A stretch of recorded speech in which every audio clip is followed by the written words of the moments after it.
അഘോരികളെ സംബന്ധിച്ച് അവർ പ്രാക്ടീസ് ചെയ്യുന്നത് 5 M's എന്ന് പറയും. സംസ്കൃതത്തിൽ പഞ്ചമകാരങ്ങൾ: മത്സ്യം, മാംസം, മൈഥുനം, മുദ്ര, മദ്യം.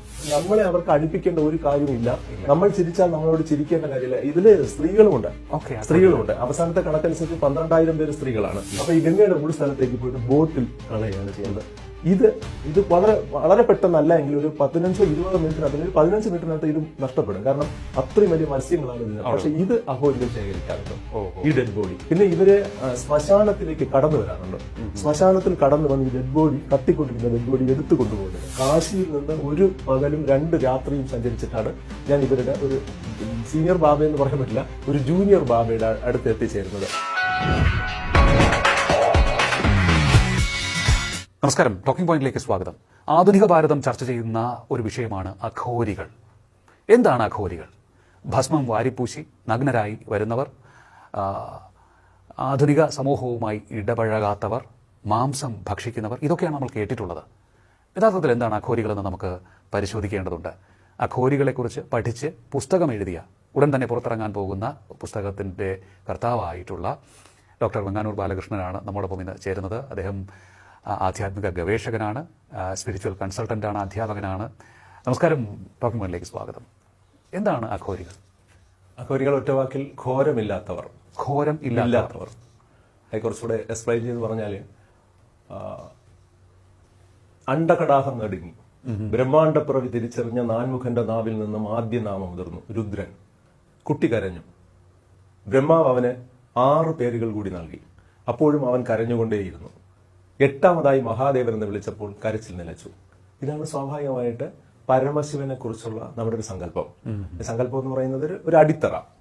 പക്ഷെ പിന്നീട് എപ്പോഴും ഈ നമ്മൾ ശൈവ സ്വഭാവൻ എന്ന് പറയുന്ന ഈ മഹാദേവൻ, ഈ ശിവൻ തന്നെ ഒരു അഘോരിയായി മാറുകയാണ്.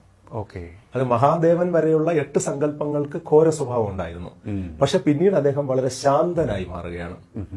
അതാണ് അഘോരി ഭാവം എന്ന് പറയുന്നത്. പക്ഷെ ഇത് സന്യാസത്തിലേക്ക് വരുമ്പോ 7ാമത്തെ ഭാവമായിട്ടാണ് വരുന്നത്. കാരണം 6 വിഭാഗം സന്യാസിമാരെ കുറിച്ച് നമുക്ക് അറിയുന്നതാണ്. ബഹൂദകൻ, കുടീജകൻ, ഹംസൻ, പരമഹംസൻ, തുര്യാതീതൻ, അവധൂതൻ, ഇങ്ങനെ 6 വിഭാഗം.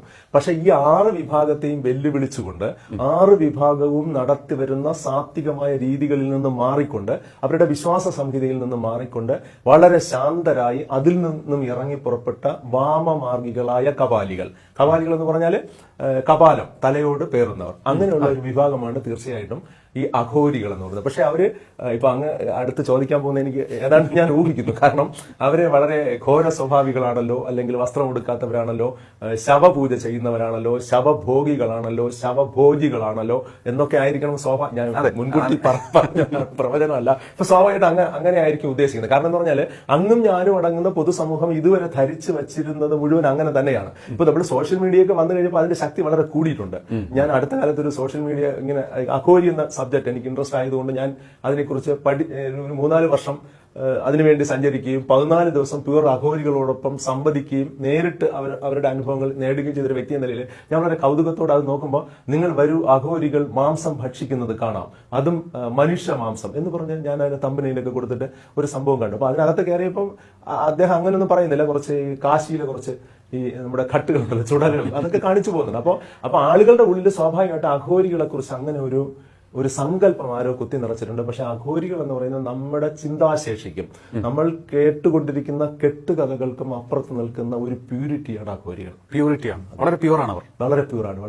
കാരണം ഇപ്പൊ നമ്മളൊരു ഒരു സന്യാസി, ഒരു ഋഷി, അല്ലെങ്കിൽ അങ്ങ്, അല്ലെങ്കിൽ ഞാൻ എന്ന് പറയുമ്പോൾ നമ്മൾക്ക് പോലും നമ്മൾ കൊണ്ടുപോകുന്ന നമുക്കൊരു മാനിഫെസ്റ്റോ ഉണ്ടാവുമല്ലോ, ഒരു ഡിസിപ്ലിൻ. ഈ ഡിസിപ്ലിൻ പോലും നമ്മൾ വ്യതിയാനം വരുത്താറുണ്ട്.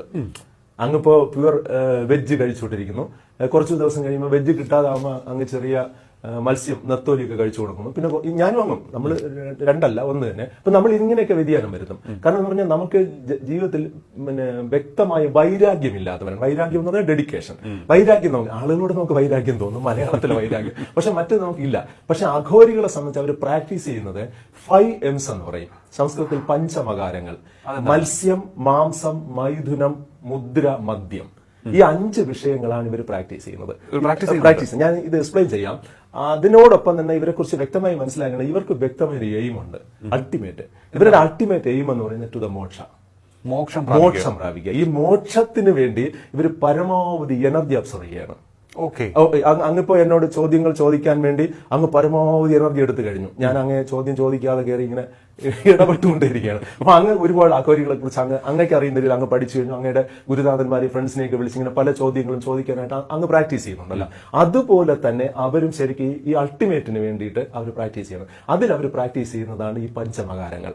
ഈ ഓരോ സ്ഥലത്തും ഈ മുദ്ര എന്ന് പറയുന്ന മത്സ്യം നമുക്കറിയാം, മാംസം, മൈഥുനം എന്ന് പറയുന്ന സെക്സ് തന്നെ. പക്ഷെ നമ്മൾ ഉദ്ദേശിക്കുന്ന സെക്സ് അല്ല, താന്ത്രിക്കാണ്. തന്ത്ര എന്ന് പറയും, തന്ത്രയാണ് അവർ പ്രാക്ടീസ് ചെയ്യുന്ന. സെക്സ് എന്ന് പറഞ്ഞാൽ ഒരു സ്ത്രീയുമായിട്ടോ ഒരു പുരുഷനായിട്ടോ ഭോഗം ചെയ്തുകൊണ്ടുള്ള സെക്സ് അല്ല.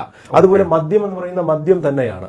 മുദ്ര എന്ന് പറയുന്ന നമ്മൾ കാണുന്ന മുദ്രകൾ തന്നെയാണ്. പക്ഷെ ഇതിൽ നടക്കുന്നത് മുഴുവൻ എനർജിയുടെ അബ്സർവേഷൻ ആണ്. പിന്നെ ഞാൻ പറഞ്ഞോട്ടോ, അല്ല അങ്ങിപ്പോ അടുത്ത് ചോദിക്കാൻ പോയത് ഇവരുടെ ഈ ശവപൂജയെ സംബന്ധിച്ചാണ്. ഇവർ ശവപൂജ നടത്തുന്നവരാണ്. പക്ഷെ ഇവര് ശവഭോഗ്യം നടത്തുന്നവരല്ല, ശവത്തെ ഭോഗിക്കുന്നവരുമല്ല. അത് തെറ്റായ ധാരണ. കാരണം എന്ന് പറഞ്ഞാല് എല്ലാ സ്ഥലത്തു നിന്നും എനർജി പ്രൊഡ്യൂസ് ചെയ്യുന്നു അങ്ങേക്കും എനിക്കും അറിയാലോ, ശാസ്ത്രവും തെളിയിച്ചിട്ടുള്ള. അപ്പൊ സ്വാഭാവികമായിട്ട് ഡെഡ് ബോഡിയിൽ നിന്നും എനർജി പ്രൊഡ്യൂസ് ചെയ്യുന്നു എന്നാണ് ഇവർ പറയുന്നത്. സത്യമാണ്. കാരണം ഡെഡ് ബോഡിയിൽ എനർജി പ്രൊഡ്യൂസ് ചെയ്യുന്നത് കൊണ്ടാണല്ലോ കത്തിക്കാത്ത ഡെഡ് ബോഡി പുഴുക്കുകയും അതിൽ ആയിരക്കണക്കിന് ലക്ഷക്കണക്കിന് പുഴുക്കൾ ഉണ്ടാവുകയും അവ ഭൂമിയിൽ ജീവിക്കുകയും ചെയ്യുന്നു. അപ്പൊ ഈ ഡെഡ് ബോഡിയിലുള്ള മുഴുവൻ എനർജിയും അബ്സർവ് ചെയ്യുകയാണ് ഇവരുടെ ജോലി. ഓക്കെ. അപ്പൊ അതേസമയം ഒരു അഘോരിയായി മാറുക എന്ന് പറയുന്നത് അത്ര എളുപ്പമല്ല. നമുക്കൊരു സന്യാസി ശ്രേഷ്ഠനാവാൻ കുറച്ച് എളുപ്പമാണ്, അല്ലെങ്കിൽ ഒരു പുരോഹിതനാവാൻ എളുപ്പമാണ്, ഒരു ജേർണലിസ്റ്റ് ആവാൻ എളുപ്പമാണ്, ഒരു ലാ അല്ലെങ്കിൽ അഡ്വക്കേറ്റ് ആവാനൊക്കെ വളരെ എളുപ്പമാണ്. പക്ഷെ ഇതെന്ന് പറയുന്നത് വളരെ കഠിനമായ ഒരു പരിശ്രമത്തിലൂടെ മാത്രമേ ഒരാളിന് ഒരു അഘോരിയായി തീരാൻ കഴിയുകയുള്ളൂ. വർഷങ്ങളുടെ പരിശ്രമം വേണ്ടി വരും. അപ്പോ ഇവരെ കുറിച്ച് അങ്ങ് കുറേയേറെ ഗവേഷണം നടത്തി. എവിടെയാണ് ഇവരുള്ളത്? ഇവര് ശരിക്കും പറഞ്ഞാല് ഇവരുടെ ജനസംഖ്യ എന്ന് പറഞ്ഞാൽ ഏറ്റവും അവസാനത്തെ നമ്മുടെ സെൻസസ്, ഇന്ത്യ ഗവൺമെന്റ് സെൻസസ് അനുസരിച്ച് 79,000, ഒരു പക്ഷേ 1,000-2,000 വ്യത്യാസം വരുമായിരിക്കാം. 79,000 ഇവരുടെ സെൻസസ് എന്ന് പറയുന്നത്. ഇവര് നമുക്ക് അപ്രാപ്യരായ ഒരു ഗ്രൂപ്പ് ഓഫ് ബ്രെയിൻസ് ആണ്. അപ്രാപ്യരാണ്, നമുക്ക് പ്രാപ്യരല്ല ഇവര്. ഇവര് നമ്മളോട് സംവദിക്കാനായിട്ട് അങ്ങനെ തയ്യാറാവാറില്ല.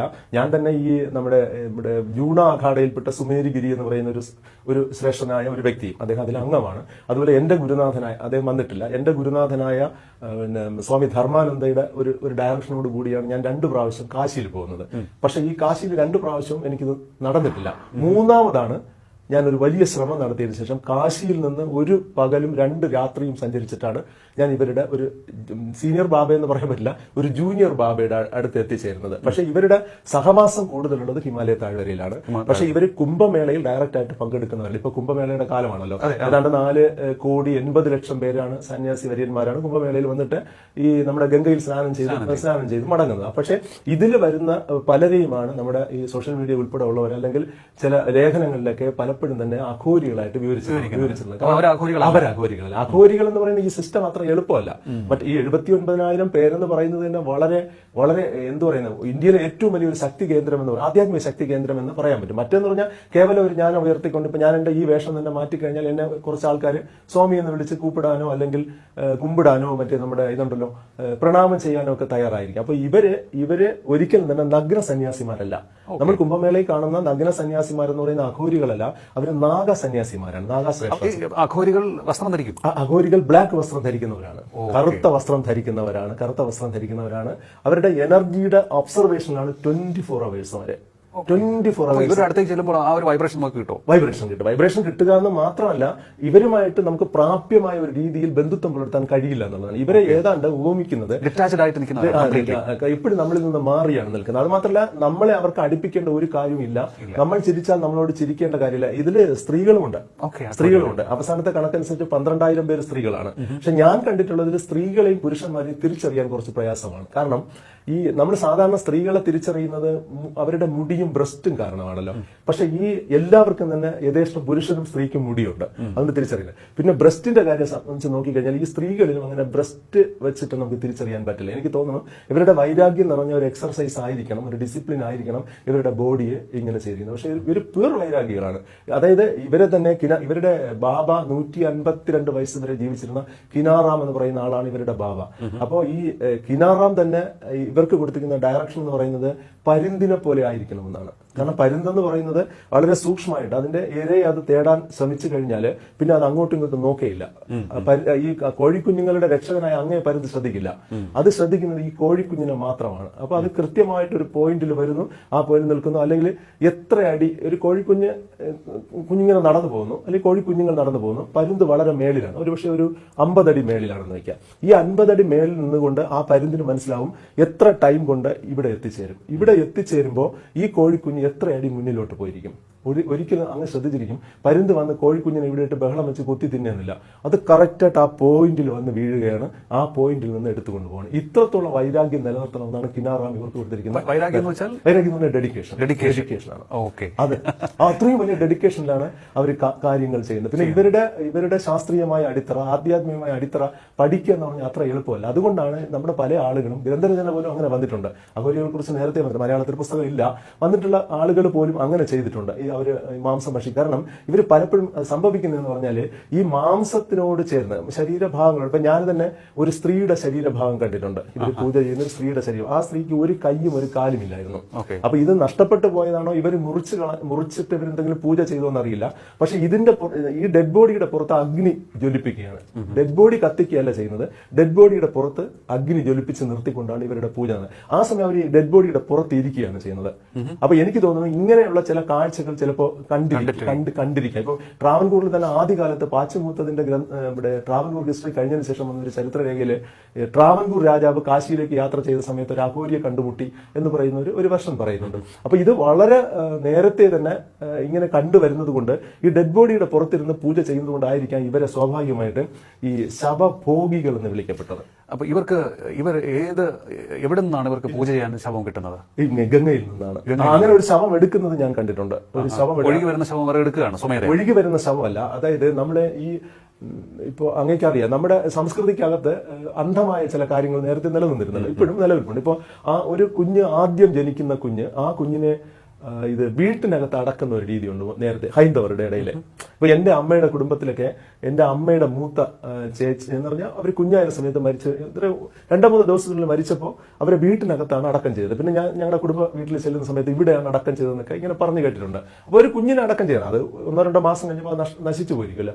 അപ്പൊ അതുപോലെ അവിടെ ചില ക്രിയകളുണ്ട്. ഇപ്പൊ നമ്മൾ കാശിയിൽ പോയി കഴിഞ്ഞാലും മഹാഘട്ടിൽ പോയി കഴിഞ്ഞാൽ പോലും ഡെഡ് ബോഡി കൊണ്ടുവന്നിട്ട് പല രൂപത്തിൽ ഡെഡ് ബോഡി കൊണ്ടുവന്ന് കരയുന്നവരുണ്ട്, ഡെഡ് ബോഡി കൊണ്ടുവന്ന് ഉപേക്ഷിച്ചിട്ട് പോകുന്നവരുണ്ട്, ഡെഡ് ബോഡി പൊതിഞ്ഞു കൊണ്ടുപോകുന്നവരുണ്ട്, ഡെഡ് ബോഡി കൊണ്ടുവന്നതിന് ശേഷം അതിൽ ചുറ്റിയ തുണി കഷ്ണങ്ങളാക്കി മുറിച്ചിട്ട് ബന്ധുക്കൾ കൊണ്ടുപോകുന്നു. അതിവിടെയുണ്ട്.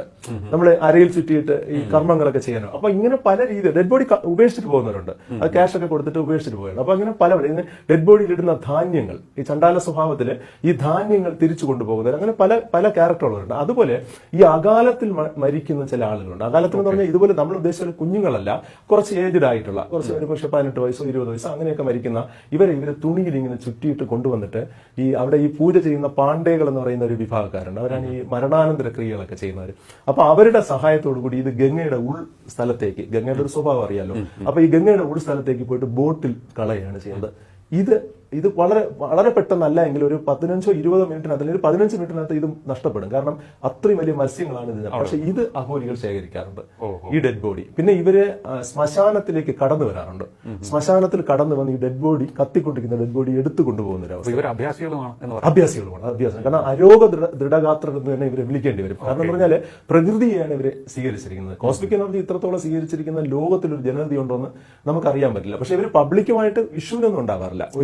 ഒരു മറ്റ് സന്യാസി വിഭാഗങ്ങൾ പലപ്പോഴും ഇഷ്യൂസ് ഉണ്ടായിട്ടുണ്ട്. മേ ബി ഇവരെ ആധുനിക ശാസ്ത്രം പരിശോധിക്കാൻ തയ്യാറായേക്കും ഇനി അങ്ങോട്ട്. വന്നേക്കാം. ഇപ്പൊ അങ്ങേക്ക് അറിയില്ലേ, കൽക്കട്ടയിലെ ഒരു ജേർണലിസ്റ്റ് പോയ സമയത്ത് 52 സന്യാസി വേഷധാരികൾ ചേർന്ന് റേപ്പ് ചെയ്ത നമ്മൾ കഥയല്ല, ഒരു സംഭവം നടന്നിട്ടുണ്ട്. അവർ കൽക്കട്ട മെന്റൽ ഹോസ്പിറ്റലായിരുന്നു.